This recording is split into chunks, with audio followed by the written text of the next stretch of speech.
Hi friends, இன்னைக்கு நம்ம எனலா Holmes part 3 பத்தி தான் பார்க்க போறோம். இதுக்கு முன்னாடி 2 பார்ட் இருக்கு. அந்த பார்ட் பார்க்கலனாலும் இந்த பார்ட் தெளிவாவே புரியும். இந்த கதையில எனலா ஹோம்ஸ்ன்ற ஒரு பொண்ணு இருக்கா. இவ ஷெர்லாக் ஹோம்ஸோட தங்கச்சி. இவளும் தன்னோட அண்ணன் மாதிரியே பெரிய டிடெக்டிவ் ஆகணும்ன்ற கனவோட நிறைய கேஸை சால்வ் பண்ணிட்டு இருப்பா. சில சமயங்களே இவளோட அண்ணன் கூடயே சேர்ந்து நிறைய கேசஸ் சால்வ் பண்ணிட்டு இருப்பா. வாரத்துல 6 நாள் தன்னோட டிடெக்டிவ் வேலையை பார்த்துட்டு இருப்பா. கடைசி ஒரு நாள் மட்டும் தன்னோட காதலனோட டைம் ஸ்பெண்ட் பண்ணிட்டு இருக்கா. இப்படியே வாழ்க்கை போயிட்டு இருக்க இவளுக்கும் இவளோட காதலனுக்கும் கல்யாண பேச்சு வர ஆரம்பிக்குது. எலனா ஹோம்ஸோட காதலன் பார்லிமெண்ட்ல மெம்பரா இருப்பான். அது மட்டும் இல்லாம ஒரு குறிப்பிட்ட பகுதியோட இளவரசனா இருப்பான். இவன் பேரு டியூஸ்பெரி. இவனை நம்ம பெரினே கூப்பிடலாம். இவங்க 2 பேரும் தான் கல்யாணம் பண்ணிக்க போறத பத்தி தன்னோட அம்மா கிட்ட சொல்ல அவங்க அம்மாவும் சம்மதம் கொடுக்குறாங்க. இதுக்கப்புறமா அவங்க அம்மா மால்டான்ற ஒரு பகுதியில இவங்களோட கல்யாணத்தை வச்சுக்கலாம்னு சொல்றாங்க. ஏன்னா அந்த பெரியோட அப்பா அம்மா 2 பேருமே அந்த இடத்துல தான் கல்யாணம் பண்ணிருப்பாங்க. அந்த இடத்துல கல்யாணம் பண்ணா பெரியோட அப்பா ஆசீர்வாதம் இவங்களுக்கு கிடைக்கும்ன்ற மாதிரி யோசிக்கிறாங்க. இதுக்கப்புறமா எலனா ஹோம்ஸ் கிட்ட உன் சார்பா யாருக்கெல்லாம் பத்திரிகை கொடுக்கணும், யாரெல்லாம் கல்யாணத்துக்கு வருவான்ற மாதிரி கேட்க எலனா ஹோம்ஸ்மே யாரும் வரமாட்டாங்க, ஷெர்லாக் ஹோம்ஸ் மட்டும்தான் வருவான்ற மாதிரி சொல்லிக்கிட்டு இருக்காங்க.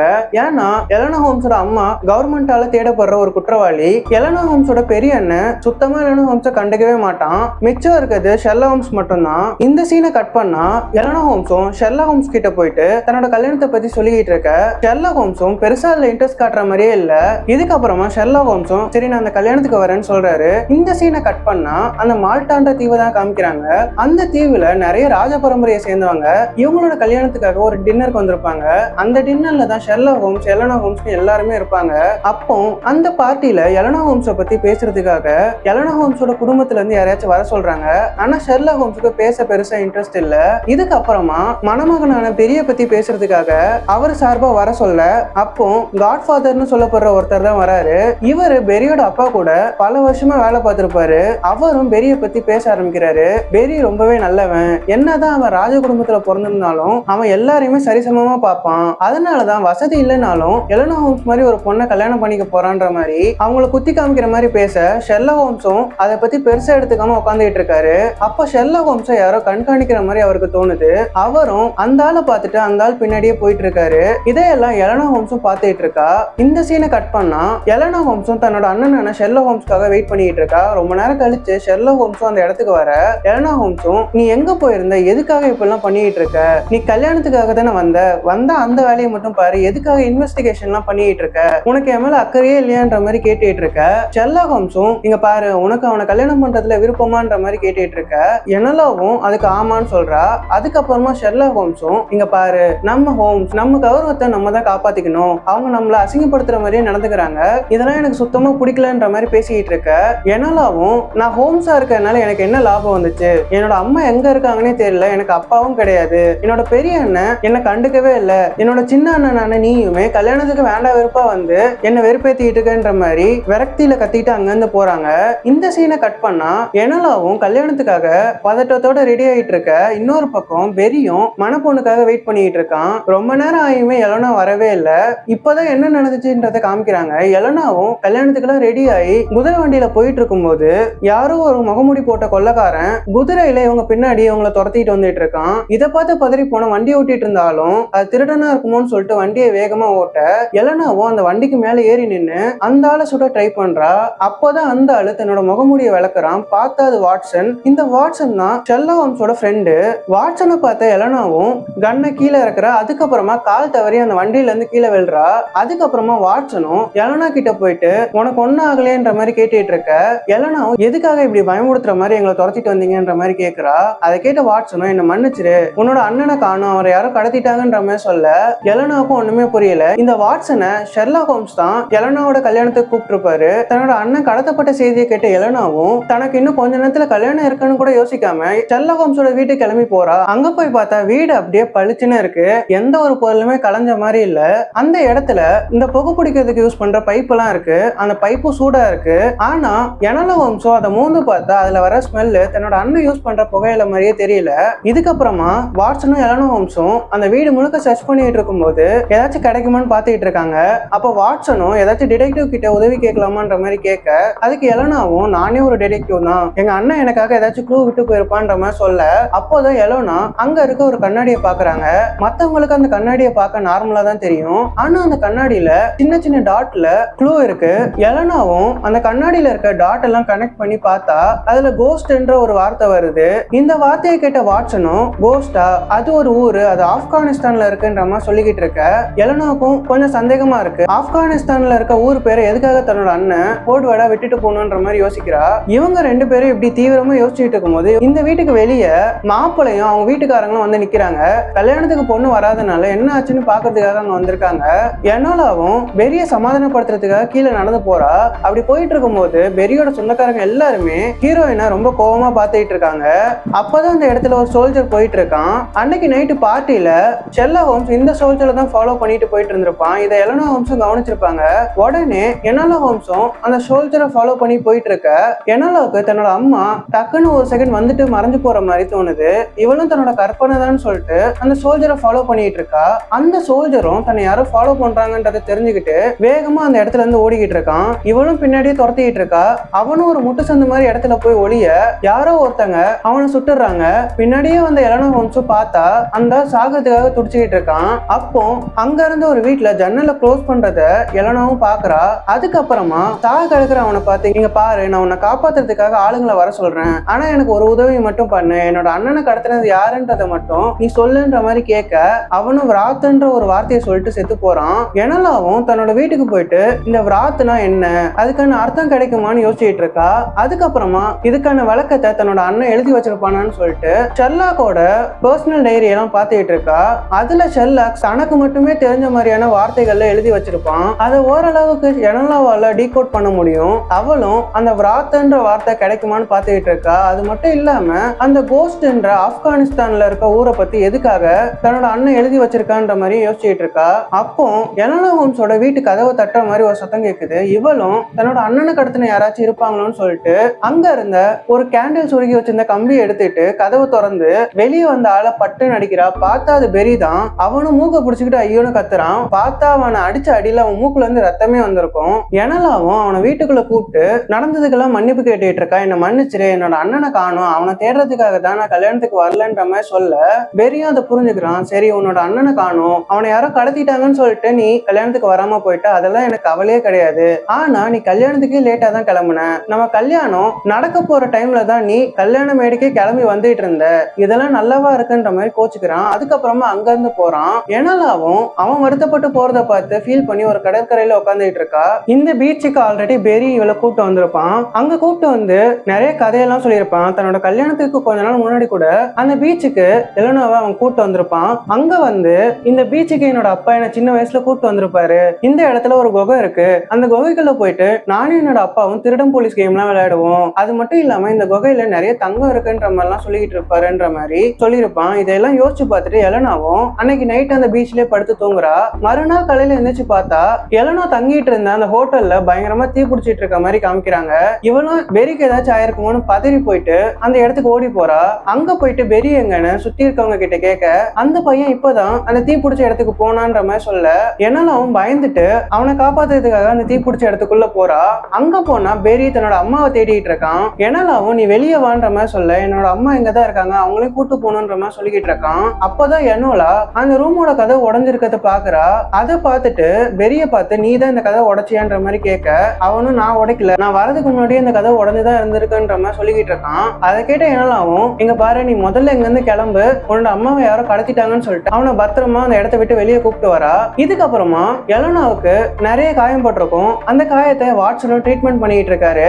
அப்ப எலனாவை பார்த்து இங்க பாரு, நானும் உன்னோட அண்ணனும் ரொம்ப நாளா பழகிட்டு இருக்கோம். அவன் ஆரம்பத்துல ரொம்ப வினோதமா இருப்பான். அது மட்டும் இல்லாம தன்னோட கேஸ் பத்தி எப்ப பார்த்தாலும் ஒரு நோட்ல எழுதி வச்சுக்கிட்டே இருப்பான். அதை பத்தி கேட்கும் போதுதான் நானும் அவனும் ஃப்ரெண்ட்ஸ் ஆனோம். நீ ஒன்னும் கவலைப்படாத, கண்டிப்பா நீ அவனை கண்டுபிடிப்பன்ற மாதிரி சொல்லிக்கிட்டு இருக்காரு.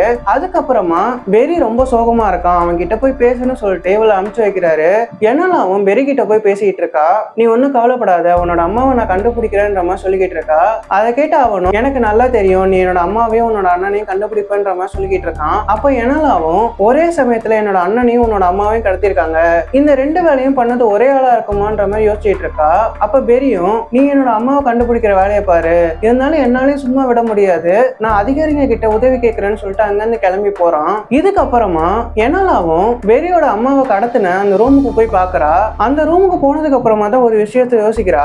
அவங்கள கடத்தணும்னா சும்மா கடத்திட்டு மட்டும் போயிருக்கலாமே, எதுக்காக இந்த ரூமை எரிச்சிருப்பாங்கன்ற மாதிரி யோசிக்கிறா. யோசிக்கிறா. அப்படின்னா கண்டிப்பா அவங்களுக்கு வேண்டிய ஏதோ ஒரு பொருள் இந்த இடத்துல இருந்திருக்கு, அதை மத்தவங்களுக்கு தெரியக்கூடாதுன்றதுக்காக தான் இந்த இடத்த எரிச்சிருக்காங்கன்ற மாதிரி யோசிக்கிறா. அப்ப பாதி எரிஞ்ச நிலைமையில அந்த இடத்துல ஒரு பாக்ஸ கண்டுபிடிக்கிறா. அந்த பாக்ஸுக்குள்ள நிறைய பதக்கங்கள்லாம் இருந்திருக்கும். ஒருவேளை இதை தேடிதான் வந்திருப்பாங்களான்ற மாதிரி இவளும் யோசிச்சுட்டு இருக்கா. அப்போ அந்த பாக்ஸ்ல ஒரு சிம்பிளை பாக்குறா. அந்த சிம்பிளை ஏற்கனவே தன்னோட அண்ணன் டைரியில பார்த்த மாதிரி இவளுக்கு ஒரு ஞாபகம் இருக்கு. ஒருவேளை இதுக்காக தான் பெரியோட அம்மாவை கடத்திட்டு போயிருப்பாங்களான்ற மாதிரி யோசிக்கிறா. அது மட்டும் இல்லாம தன்னோட அண்ணனை எதுக்காக கடத்தினாங்க, இதுக்கும் தன்னோட அண்ணனுக்கும் என்ன சம்பந்தம்ன்ற மாதிரி யோசிச்சுட்டு இருக்கா. அப்போன்னு பார்த்தா அந்த ரூம்குள்ள யாரோ வர மாதிரி இருக்கு. ஏனாவும் அவங்களை எப்படியாச்சும் சமாளிக்கணும்னு சொல்லிட்டு பக்கத்துல இருந்த ஒரு இரும்பு கம்பி எடுத்துட்டு ஓரமா ஒளிஞ்சு போய் நிக்கிறா. அந்த ஆளும் உள்ள வர அந்த ஆள் கழுத்துல அந்த கம்பியை வச்சு மிரட்டிட்டு இருக்கா. உண்மையை சொல்லு, நீ யாரு, எதுக்காக பெரியோட அம்மாவை கடத்தின, என்னோட அண்ணன் எங்க இருக்கான்ற மாதிரி கேட்டுட்டு இருக்க. இவங்க ரெண்டு பேருக்குள்ள பயங்கரமான சண்டை ஆரம்பிக்குது. எலனாவும் அந்த ஆளை போட்டு பயங்கரமா அடிச்சு கீழே தள்ளி விடுறா. அதுக்கப்புறமா உண்மையை சொல்லு, எதுக்காக அவங்களை கடத்தினன்ற மாதிரி கேட்டுட்டு இருக்க. அவனும் திரும்ப திரும்ப ஒரு பொம்பளைய பத்தி தான் பேசிட்டு இருக்கான். அந்த பொம்பளையால தான் எவ்வளவு நடந்துச்சு, அவ வந்ததுக்கு அப்புறமா தான் என்னோட மக்களுக்கு கஷ்ட காலமே வந்துச்சுன்ற மாதிரி சொல்லிக்கிட்டு இருக்கா. இவனும் அந்த மால்டான்ற தீவை சேர்ந்தவன் தான். அந்த மால்டாவை ஆங்கிலேயர்கள் எப்படி இந்தியாவை கேப்சர் பண்ணியிருப்பாங்களோ அதே மாதிரிதான் அந்த இடத்தையும் கேப்சர் பண்ணியிருப்பாங்க. இவங்க அந்த இடத்தை அடிமைப்படுத்தினதுக்கு அப்புறமா நிறைய சின்ன சின்ன போராளி குழுக்கள் உருவாயிருப்பாங்க. அந்த மாதிரி ஒரு போராளி குழுவை சேர்ந்தவன் தான் இவனும். இவன் எலனாவை பார்த்து, உன்னோட ஆளுங்க என்னோட தீவை கேப்சர் பண்ணதுக்கு அப்புறமா என்னோட தீவு ரொம்ப மோசமான நிலைமைக்கு போயிடுச்சு, அவங்க கிட்ட இருந்து மீட் எடுக்க தான் என்ன மாதிரி போராளிகள் போராடிட்டு இருக்காங்கன்ற மாதிரி சொல்லிக்கிட்டு இருக்கா. அதுக்கப்புறமா ஏதோ ஒரு பொம்பளைய பத்தி சொல்ல ட்ரை பண்றான். ஆனா அதுக்குள்ள அங்க யாரோ வர மாதிரி இருக்க. இவனும் நான் அப்புறமா உங்ககிட்ட பேசுறேன்னு சொல்லிட்டு அங்கிருந்து ஓடி போறான். இவன் போனதுக்கு அப்புறமா ஒரு போலீஸ்காரர் எலனாவை பாக்குறதுக்காக வராரு. அவரு எலனாவை விசாரிக்கிறதுக்காக கூட்டு போறாரு. எலனா ஆல்ரெடி ஒரு அதிகாரியை துரத்திட்டு போயிட்டு அந்த அதிகாரி யாரோ கொண்டு இருப்பாங்கல்ல, அதை பத்தி தான் விசாரிக்க ஆரம்பிக்கிறாரு. அதை பத்தி எலனா கிட்ட கேட்க, எலனாவும் இங்க பாருங்க, நான் அந்த ஆளை துரத்திட்டு போனது உண்மைதான், அந்த ஆளுக்கும் என்னோட அண்ணனோட கடத்தலுக்கும் ஏதோ சம்மந்தம் இருக்கும்னு நினைச்சேன், அதனாலதான் அந்த ஆளை துரத்திட்டு போனேன், ஆனா அந்த ஆளை நான் கொல்லலன்ற மாதிரி சொல்லிக்கிட்டு இருக்க.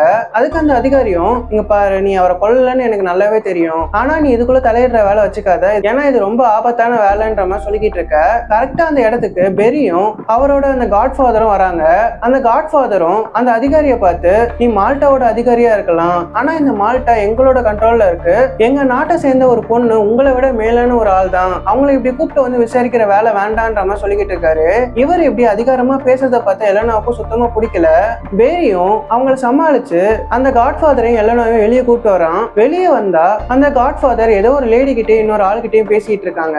இன்னொரு பக்கம் எலனாவும் பெரியோட அம்மாவை கடத்தின இடத்துல இருந்து கிடைச்ச அந்த பதக்கங்கள்லாம் எடுத்து பெரி கிட்ட காமிச்சு இதை பத்தி தெரியுமான்னு கேட்க, அதை பார்த்த பெரியும் இது என்னோட அப்பாவோடது, என்னோட அப்பா பண்ண வேலைக்காக கிடைச்ச பரிசு தான் இதெல்லாம் சொல்லிக்கிட்டு இருக்கான். அப்போ அந்த காட்ஃபாதர் கூட பேசிட்டு இருக்க ஒரு லேடி எலனாவும் பாக்குறா. அந்த லேடியோட ட்ரெஸ்ல இருந்த எம்ப்ராய்டு எங்கேயோ பார்த்த மாதிரி இவளுக்கு தோணுது.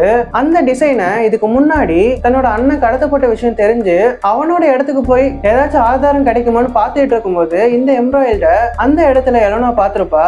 அதை யோசிச்சுட்டு தன்னோட அண்ணன் கடத்தலுக்கும் இந்த லேடிக்கும் ஏதாச்சும் சம்மந்தம் இருக்குமான்னு சொல்லிட்டு யோசிச்சுட்டு இருக்கா. அப்ப அந்த லேடியும் அந்த காட்ஃபாதர் கிட்ட பேசிட்டு அங்க வந்து கிளம்பும் போது எனாலாவும் பெரி கிட்ட பாய் சொல்லிட்டு அந்த லேடி பின்னாடி ஃபாலோ பண்ணி போயிட்டு இருக்கா.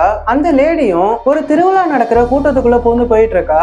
எனாலாவும் அந்த கூட்டத்தெல்லாம் சமாளிச்சு அந்த லேடியை ஃபாலோ பண்ணிட்டு போனா அந்த லேடியும் தன்னை யாரோ ஃபாலோ பண்றாங்கன்னு தெரிஞ்சுக்கிட்டு ஒரு குகைக்குள்ள போறா. அங்க போயிட்டு எலனா பின்னாடி வரதை தெரிஞ்சுட்டு கண்ணை எலனா பக்கமா நிறுத்தி, நீ யாரு, ஒழுங்கு மரியாதையா எங்க இருந்து ஓடி போயிருன்ற மாதிரி சொல்லிக்கிட்டு இருக்க. எலனாவும் தன்னோட அண்ணனை பத்தி கேட்டுட்டு இருக்கா. அப்ப யாரோ ஒருத்தங்க அந்த லேடியை ஷூட் பண்ண எனாலாவும் துப்பாக்கி சூடு வாங்கி விழுந்து கிடக்குற அந்த லேடி கிட்ட போயிட்டு, என்னோட அண்ணனை பத்தி உனக்கு ஏதாச்சும் தெரியுமான்ற மாதிரி கேட்டுட்டு இருக்க. அந்த லேடியும், இங்க பாரு, ஒழுங்கா இங்க இருந்து போயிடு, இல்லாட்டி அந்த பொம்பளை உன்னை கொன்றுவான்ற மாதிரி சொல்லிக்கிட்டு இருக்க. எனாலாவும் ஷாக் ஆகுறா. ஏன்னா இந்த பொம்பளைய பத்தி தான் அந்த போராளி பேசியிருப்பான்னு இவன் நினைச்சிட்டு இருந்தா. ஆனா இவளே ஒருத்தவங்க சுட்டுட்டாங்க, இவளை தவிர்த்து வேற எந்த பொம்பளை இருப்பான்ற மாதிரி எனாலாவும் யோசிச்சுட்டு இருக்கா. அப்ப டக்குன்னு இவளுக்கு ஒரே ஒரு பேரு தான் ஞாபகத்துக்கு வருது. தன்னோட அண்ணாவுக்கு ஒரு புத்திசாலி இருக்காங்கன்னா அது மொரியாட்டி மட்டும்தான், அவ தான் இந்த வேலையை பார்த்திருப்பான்ற மாதிரி யோசிச்சுட்டு இருக்க. அப்போ எனாலோட கழுத்தை ஒரு கயிறு வந்து நெருக்குது. அப்ப அந்த இடத்துக்கு மொரியாட்டியும் மேல இருந்து கீழே குதிச்சு என்ட்ரி கொடுக்குறா. அவளும் எனாலா ஹோம்ஸோட கழுத்தை நெரிக்கலான்னு பார்க்கும்போது எனாலா ஹோம்ஸ் அதுல இருந்து தப்பிச்சு இவங்க ரெண்டு பேருக்குள்ள பயங்கரமான ஃபைட் நடக்குது. அப்ப அந்த மொரியாட்டி எனாலாவை வெறுப்பேத்துற மாதிரியே பேசிக்கிட்டு இருக்கா. உன்னோட அண்ணன் நீ காப்பாத்த வருவேன்னு நினைச்சிட்டு இருந்தான், ஆனா அவனோட நினைப்பெல்லாம் மண்ணா போச்சு, நீ காப்பாத்த வருவான்ற எண்ணத்தையே அவன் விட்டுட்டான்ற மாதிரி சொல்லிக்கிட்டு இருக்க. எனாலாவுக்கும் கோபம் வருது. உடனே அந்த மொரியாட்டியை போட்டு அடிக்க ஆரம்பிக்கிறா. ஆனா மொரியாட்டி எனாலாவை விட பலசாலியா இருக்கறதுனால எனாலாவை போட்டு பயங்கரமா அடிச்சுட்டு இருக்க. கரெக்டா அந்த இடத்துக்கு எனாலாவோட அம்மாவும் வராங்க. அங்க வந்து கண்ணை காமிச்சு ஒழுங்கு மரியாதையா என்னோட பொண்ணு விட்டுறேன்னு சொல்ல மொரியாட்டியும் எனலாவோட கழுத்தை புடிச்சு நெருக்கிக்கிட்டு ஒழுங்கா இங்க இருந்து போயிடு, இல்லாட்டி நான் இவளை கொன்னுருவேன்ற மாதிரி சொல்லிக்கிட்டு இருக்க. எனலாவோட அம்மாவும் இதெல்லாம் கேட்கற மாதிரியே இல்ல. அவங்க ஏதாச்சும் கோவம் வந்தா டக்குன்னு பாம்பு எடுத்து போட்டுருவாங்க. அந்த மாதிரி கேரக்டர். அவங்களும் தன்னோட கையில பாம்பு வச்சுக்கிட்டு இருக்க. இதெல்லாம் பார்த்த மொரியாட்டியும் தான் கையில ஆல்ரெடி ஒரு பாம்பு வச்சிருக்காங்க. அந்த பாம்பை எடுத்து பக்கத்துல இருக்க ஒரு செவுத்துல அடிச்சு ஓட்டையை போட அது வழியா மொரியாட்டியும் தப்பிச்சு போக, இதுக்கப்புறமா எனலாவும் அவங்களோட அம்மாவும் பேசிட்டு இருக்காங்க. எனலோட அம்மாவும் உனக்கு ஒன்னும் ஆகலைன்ற மாதிரி கேட்டுட்டு இருக்க. எனலாவும் நீங்க எதுக்காக இங்க வந்தீங்க, உங்களதான் கவர்மெண்ட் தேடிக்கிட்டு இருக்கலன்ற மாதிரி சொல்லிக்கிட்டு இருக்க. அதுக்கு அவங்க அம்மாவும் என்னோட பசங்களுக்கு ஒரு ஆபத்துன்னு தெரிஞ்சு நான் எப்படி வராம இருப்பேன்ற மாதிரி சொல்லிக்கிட்டு இருக்காங்க. அதுக்கப்புறமா எனலாவை பார்த்து இங்க பாரு, நீ அந்த மொரியாட்டிய சாதாரணமா நினைக்காத, நீயும் உன்னோட அண்ணனும் எவ்வளவு பெரிய புத்திசாலிங்களோ அதை விட பல மடங்கு புத்திசாலி அவகிட்ட ஜாக்கிரதையா இருன்னு சொல்லிட்டு அங்க இருந்து ஒரு மாஸ்க மாட்டிட்டு ஓடி போறாங்க. ஏன்னா இவங்களை கவர்மெண்ட் தேடிட்டு இருக்காங்க. கவர்மெண்ட் உத்தரவை மீறி நிறைய வெடிகுண்டுகளை தயாரிச்சு கெட்டவங்க மேல யூஸ் பண்ணிட்டு இருக்காங்க. அது என்னதான் கெட்டவங்க மேல யூஸ் பண்ணாலும் அதை சட்டப்படி குற்றம்ன்றதுனால இவங்களை கவர்மெண்ட் வலை வீசி தேடிட்டு இருக்காங்க. இதுக்கப்புறமா எனலாவும் பெரி கிட்ட பேசிட்டு இருக்கா. இவங்க ரெண்டு பேரும் அடிக்கடி வர அந்த பீச்ல தான் நடந்து போயிட்டு இருக்காங்க. அப்போ அந்த மொரியாட்டி தான் உங்க அம்மாவை கடத்தினாங்க, என்னோட அண்ணனையும் கடத்திருக்காங்கன்ற மாதிரியான விஷயத்தெல்லாம் பெரி கிட்ட சொல்லிக்கிட்டு இருக்க. இவங்க ரெண்டு பேரும் பேசிக்கிட்டே நடந்து போயிட்டு இருக்கும் போது எலனா கால் தடிக்கு கீழே விழ போறா. அப்போ பெரி தான் அவளோட கையை தாங்கி பிடிக்கிறான். எலனாவும் நீ எதுக்கு இவ்வளவு நல்லவனா இருக்க, என்னால உனக்கு எவ்வளவு பிரச்சனை வந்திருக்கு, கல்யாணத்துல கூட நான் உன்னை விட்டுட்டு ஓடி போயிட்டேன், அப்படி இருந்து எதுக்காக என் மேல இவ்வளவு அன்பா இருக்கன்ற மாதிரி கேட்டுட்டு இருக்க. அதை கேட்ட பெரியும் எனக்குன்னு இருக்கிறது நீ ஒருத்தி மட்டும்தான், என்னோட அப்பாவும் இறந்து போயிட்டாரு, என்னோட அம்மாவையும் காணும், எனக்கு ஆறுதலா இருக்கிறது நீ மட்டும்தான், அதனாலதான் இவ்வளவு அன்பா உங்ககிட்ட இருக்கன்ற மாதிரி சொல்லிக்கிட்டு இருக்கான். இதுக்கப்புறமா அந்த இடத்துல ஒரு பாலடைஞ்ச வீடு ஒண்ணு இருக்கு. அந்த வீட்டுக்குள்ள போயிட்டு தங்குறாங்க. அன்னைக்கு நைட்டு பீச்ல கேம்ப் ஃபயர் எல்லாம் வச்சு ரெண்டு பேரும் பேசிட்டு இருக்காங்க. அப்ப பெரியும் எலனா கிட்ட இந்த கல்யாணத்துல உனக்கு விருப்பம் இல்லையா, நான் ஏதோ உன்னை கட்டாயப்படுத்துறானன்ற மாதிரி கேட்டுட்டு இருக்க. அதை கேட்ட எலனாவும் எனக்கு இந்த கல்யாணத்துலதான் விருப்பம் தான், ஆனா இந்த கல்யாணம் நடக்கிற விதம் தான் எனக்கு பிடிக்கலன்ற மாதிரி சொல்லிக்கிட்டு இருக்கா. இந்த சீனை கட் பண்ணா ஷெர்லா ஹோம்ஸ் தான் காமிக்கிறாங்க. அவனை ஒரு இடத்துல அடைச்சு வச்சிருக்காங்க. அவன் கூடவே பெரியோட அம்மாவையும் அடைச்சு வச்சிருக்காங்க. அப்போ அந்த இடத்துக்கு மொரியாட்டி வரா. அவ தன்னோட கையில இருக்க தண்ணிய ஷெர்லா ஹோம்ஸுக்கு கொடுக்கலான்னு பாக்குறா. அப்போ ஷெர்லா ஹோம்ஸும் எனக்கு வேண்டாம், இப்போ அந்த லேடி தான் தாகமா இருப்பாங்க, அவங்களுக்கு தண்ணியை கொடுன்னு சொல்லிட்டு பெரியோட அம்மா கிட்ட கொடுக்க சொல்ல, ஆனா மொரியாட்டி ஷெர்லா ஹோம்ஸுக்கு தண்ணி கொடுக்குறா. அதுக்கப்புறமா ஷெர்லா ஹோம்ஸை பார்த்து நான் எதுக்கு உன்னை கடத்துறேன்னு உனக்கு புரிஞ்சுதான்ற மாதிரி கேட்டுட்டு இருக்க. அதை கேட்ட ஷெர்லா ஹோம்ஸும் எனக்கு நல்லாவே புரிஞ்சுது, உனக்கு நல்லாவே தெரியும் என்னோட தங்கச்சியோட கல்யாணம் இந்த மால்டால தான் நடக்க போகுதுன்னு, அதை பிளான் பண்ணது நீதான்ற மாதிரி சொல்லிக்கிட்டு இருக்க. அதை கேட்ட மொரியாட்டியும் நீ கரெக்டா கண்டுபிடிச்சிட்டன்ற மாதிரி சொல்லிட்டு பெரியோட அம்மாவை பாக்குறாங்க. இதுக்கு முன்னாடி என்ன நடந்திருக்கும்னா, பெரியோட அம்மா தன்னோட பையன் பெரிக்கு கல்யாணம் பண்ணலாம்னு பிளான் பண்ணிட்டு இருக்கும்போது தன்னோட சொந்தக்காரங்க எல்லார்கிட்டயுமே இந்த கல்யாண பேச்ச சொல்லிக்கிட்டு இருக்காங்க. அப்ப அந்த சொந்தக்காரங்கள்ல ஒரு லேடியை காமிக்கிறாங்க. அந்த லேடி வேற யாருமே இல்ல, எலனா ஹோம்ஸ் ஒரு லேடி மேல சந்தேகப்பட்டு துரத்திட்டு போயிருப்பாங்கல்ல, அந்த லேடியை கூட இந்த மொரியாட்டி கொழுந்து நின்று சுட்டு கொண்டு இருப்பாங்கல்ல, அந்த லேடி தான் பெரியோட அம்மா கிட்ட பேசிட்டு இருக்காங்க. இந்த லேடி நீங்க மால்டால உங்க பையனோட கல்யாணத்தை வைங்க, அது ரொம்ப கிராண்டா இருக்கும்ன்ற மாதிரி சொல்லிக்கிட்டு இருக்க. பிரெயின் வாஷ் ஆன பெரியோட அம்மாவும் தன்னோட பையன் கல்யாணத்தை அந்த இடத்துல வைக்க பிளான் பண்ணிருப்பாங்க. இந்த பிளாஷ்பேக் கட் ஆனதுக்கு அப்புறமா ஷெர்லா ஹோம்ஸும் நீ என்னையே என்னோட தங்கச்சியும் பழி வாங்கறதுக்காக என்ன கடத்தின, சரி எதுக்காக பெரியோட அம்மாவை கடத்தின, உனக்கு இது மூலமா ஏதோ ஒரு ஆதாயம் இருக்கு, அதனாலதான் எங்களை வச்சு என்னால ஹோம்ஸை பிளாக்மெயில் பண்ண பாக்குறேன்ற மாதிரி சொல்லிக்கிட்டு இருக்க. மொரியாட்டியும் நீ கரெக்டா கண்டுபிடிச்சிட்டேன்ற மாதிரி சொல்லிக்கிட்டு இருக்காங்க. அதுக்கப்புறமா ஷெர்லா ஹோம்ஸும் தயவு செஞ்சு அந்த லேடிக்கு தண்ணி கொடு, அவங்க ரொம்ப தாகமா இருப்பாங்கன்ற மாதிரி சொல்லிக்கிட்டு இருக்க. மொரியாட்டியும் தன் கையில இருந்த தண்ணியை கீழே கொட்டிட்டு எனக்கு உன்னால மட்டும்தான் பிரயோஜனம் இருக்கு, மத்தபடி இந்த லேடியை பத்தி எனக்கு எந்த கவலையும் இல்லைன்னு சொல்லிட்டு அங்கிருந்து கிளம்பி போறாங்க. இதுக்கு அடுத்த சீன்ல என்னோட தான் காமிக்கிறாங்க. அவ தன்னோட வீட்டுல பெரி, வாட்சன், தன்னோட அம்மான்னு எல்லாரும் கூடயும் என்ன நடந்திருக்கும்னு பிளான் போட்டுட்டு இருக்கா. அப்போ அந்த இடத்துக்குள்ள எலனா கிட்ட சண்டை போட்டு தப்பிச்சு போன அந்த போராளி வரான். அவன் அங்க வந்தோடனே அவங்க யாருக்குமே அவனை தெரியல. அவங்களும் நீ யாருன்ற மாதிரி கேட்டுட்டு இருக்க. நான் மால்டாவை சேர்ந்த ஒரு போராளி, என்னோட மக்களை இந்த அரசாங்கத்துக்கிட்ட இருந்து விடுவிக்க போராடிக்கிட்டு இருக்கேன்ற மாதிரி சொல்லிக்கிட்டு இருக்க. எலனாவும் இந்த கதையை விட்டுட்டு என்னோட அண்ணனை பத்தி பேசலாமான்னு சொல்லிட்டு ஷெர்லா ஹோம்ஸை பத்தி பேசிட்டு இருக்கா. அதுக்கப்புறமா தான் துரத்திட்டு போகும்போது மொரியாட்டி கையால சுடுபட்டு செத்து போன அந்த லேடியை பத்தி பெரி கிட்ட கேட்க, பெரியும் அந்த லேடியை பத்தி எவ்வளவு யோசிச்சு பாக்குறான். அதுக்கப்புறமா எலனா கிட்ட அந்த லேடி ஒரு ராஜ குடும்பத்தை சேர்ந்தவங்க தான், அப்பேற்பட்ட அவங்க மொரியாட்டி கீழே வேலை பார்க்க வாய்ப்பே கிடையாது, ஒருவேளை அவங்க மொரியாட்டிக்கு உளவு பார்த்திருக்கலான்ற மாதிரி சொல்லிக்கிட்டு இருக்க. அந்த லேடி யாருக்காக மொரியாட்டி உளவு பார்த்திருப்பாங்கன்ற மாதிரி பேசிட்டு இருக்காங்க. அப்போ எலனா ஒரு விஷயத்தை யோசிச்சு பாக்குறா. அந்த லேடி இந்த காட்ஃபாதர் கிட்ட தான் பேசிட்டு இருப்பான். அந்த காட்ஃபாதர் கூட இன்னொரு ஆள் இருந்திருப்பான். அவன் முகத்துல முகமுடி போட்டிருந்ததுனால அவன் யாருன்ற விஷயம் தெரிஞ்சிருக்காது. இதுக்கப்புறமா எனலாவும் தன் கல்யாணத்துக்கு முன்னாடி நடந்த அந்த பார்ட்டியில தன்னோட அண்ணனை ஒரு அதிகாரி உளவு பார்த்துட்டு இருந்திருப்பாரு. அந்த அதிகாரியை தான் எலனா ஹோம்ஸ் துரத்திட்டு போயிட்டு இருக்கும்போது ஒரு முட்டு சத்துல வச்சு சுட்டு கொண்டு இருப்பாங்க. அந்த அதிகாரி கிட்டையும் அந்த காட்ஃபாதர் கிட்ட இருந்த பேட்ச் மாதிரியும் ஒன்று இருந்திருக்கும். அது மட்டும் இல்லாம பெரியோட அம்மாவை கடத்தின இடத்துலயுமே அது மாதிரி ஒரு பேட்ச் இருந்திருக்கும். அதை காமிச்சு பெரி கிட்ட இதை பத்தி ஏதாச்சும் தெரியுமான்ற மாதிரி கேட்க, பெரியும் இது என்னோட அப்பா ஆப்கானிஸ்தான்ல போர் நடந்துகிட்டு இருக்கும் போது அங்க ஜெயிச்சதுக்கு அப்புறமா கொடுத்த பதக்கம்ன்ற மாதிரி சொல்லிக்கிட்டு இருக்க. இந்த போர்ல தான் அந்த காட்ஃபாதரும் பெரியோட அப்பா கூட சேர்ந்து கலந்துருப்பாரு. ஆனா இதை பத்தி முழுசா எந்த விவரமும் பெரிக்கு தெரியாது. இதை பத்தி தெரிஞ்சுக்க ஒரே இடம் தான் இருக்கு. அது இங்கிலாந்தோட ரொம்ப முக்கியமான ஒரு தலைமை ஆபீஸ். அந்த ஆபீஸ்க்கு போனா மட்டும்தான் இந்த விஷயம் எல்லாம் தெரியும்ன்றதுக்காக இவங்க எல்லாம் கிளம்பி அந்த ஆபீஸ்க்கு போறாங்க.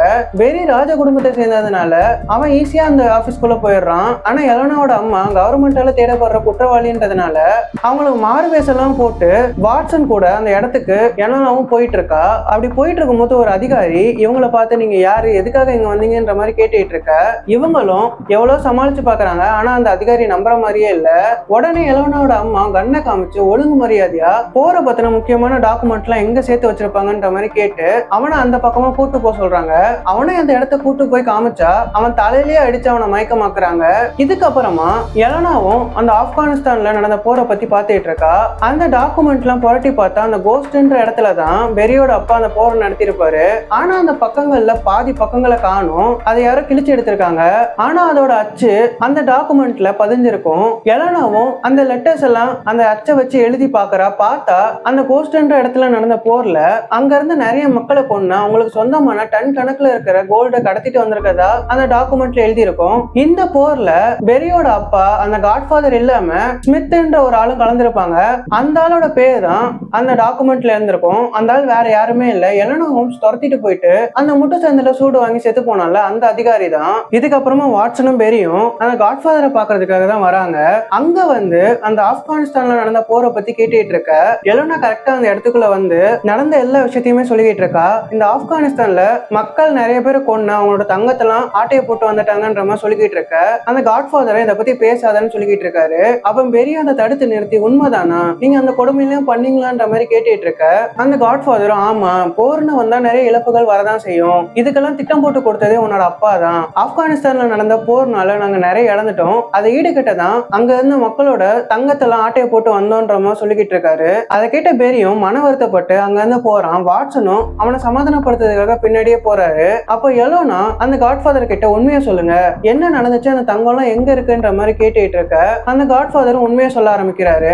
ஆப்கானிஸ்தான்ல நடந்த போர்ல நாங்க நிறையவே இழந்துட்டோம், அதனாலதான் அந்த கோஸ்ட்ன்ற பகுதியில இருந்த மக்களை கொண்டுட்டு அவங்களோட தங்கத்தை எடுத்துக்கலாம்னு முடிவு பண்ணோம். ஆனா இதனால பெரியோட அப்பாவுக்கு மனசாட்சி ரொம்ப உறுத்த ஆரம்பிச்சது. அதனாலதான் இவர் தன்னோட நாட்டுக்கு அந்த தங்கத்தை எடுத்துட்டு வர ரொம்பவே தயங்கினாரு. இதை திருப்பி ஆப்கானிஸ்தானுக்கே கொடுத்துடலான்னு முடிவும் பண்ணாரு.